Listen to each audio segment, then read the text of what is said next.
We need to talk about Challenger Series.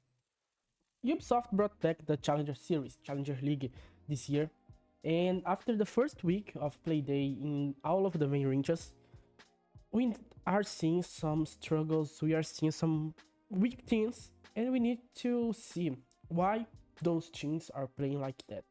Why are the things tied to their performance? And first of all, I'm not including Asia on this video. Well, Asia is a mess when it comes to Challenger Series. One region has 6 Challenger Series teams, one region has 5 Challenger Series teams, and one region has non-Challenger Series team. So let's talk about South America, North America, and Europe. Okay, let's talk about North America first. North America, or NA, had 2 Challenger Series, one in Latin North and other in NA. Let's talk about the elephant in the room. Team Crouch. Of course, it was expected for Team Crouch to do bad. They are part of the Latin League last year, and that, of course, it was a really standard league compared to NA. And they doing as expected.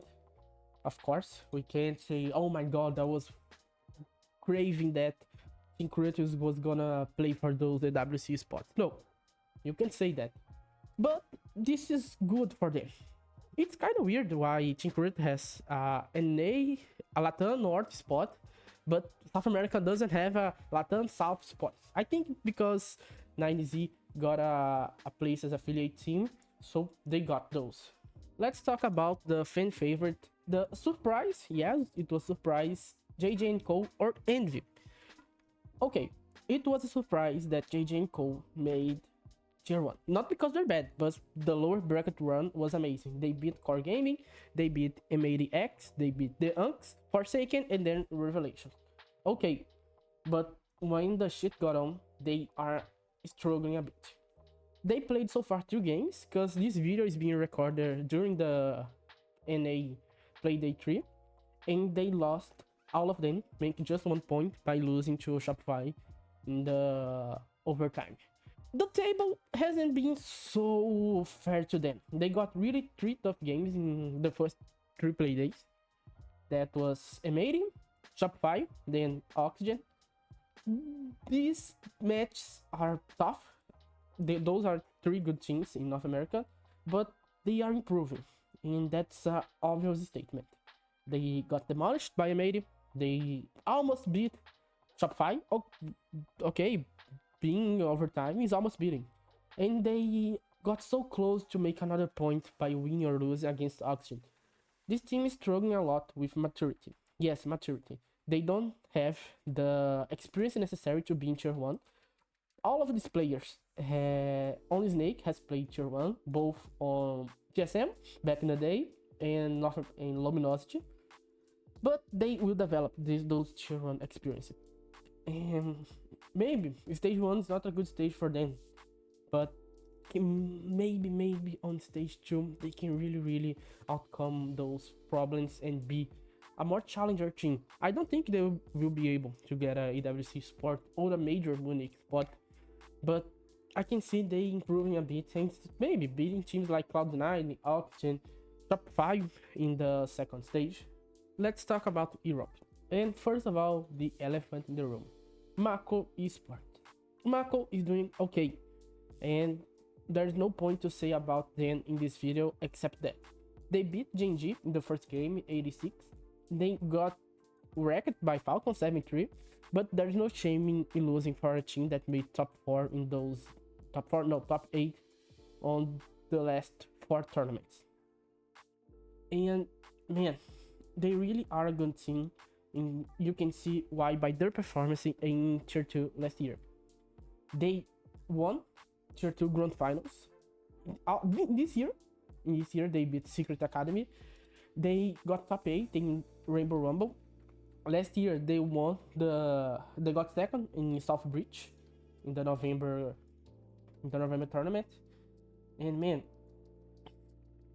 I mean, there's no bad things to say about Mako that are not. Keep up, you guys are doing great, and it's good to see a Full Italia team back in Siege Tier 1.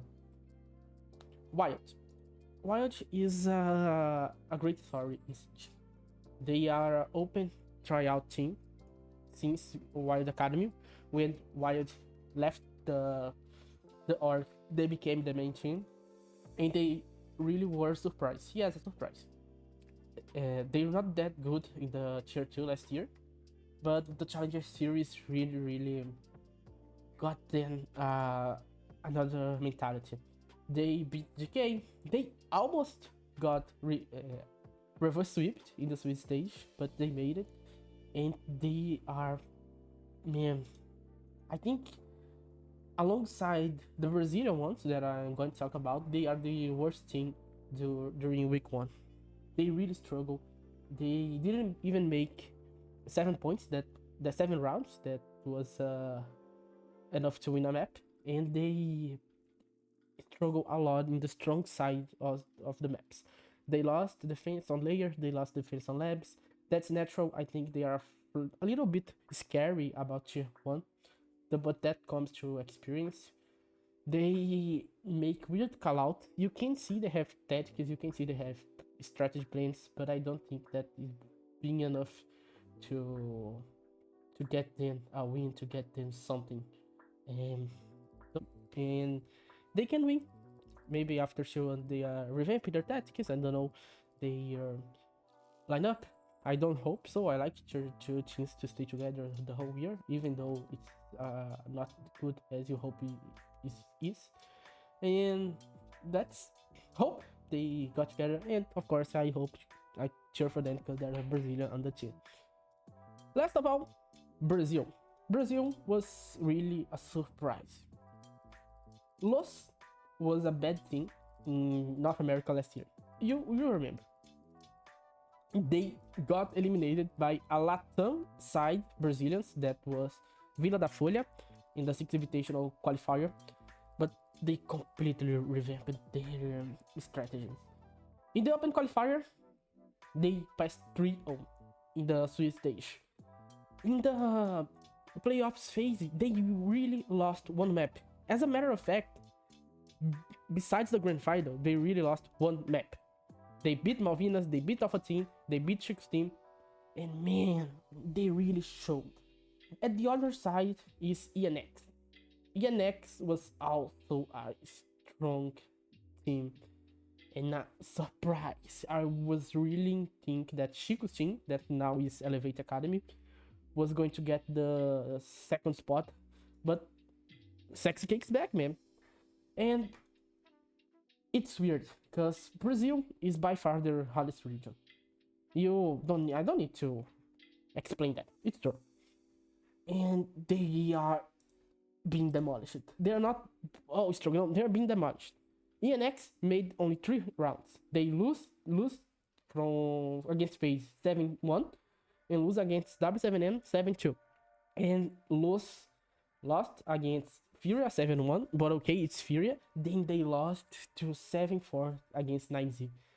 Good for 9Z. Nitro was amazing, Joe, Will, but this loss really need to turn on a red alert.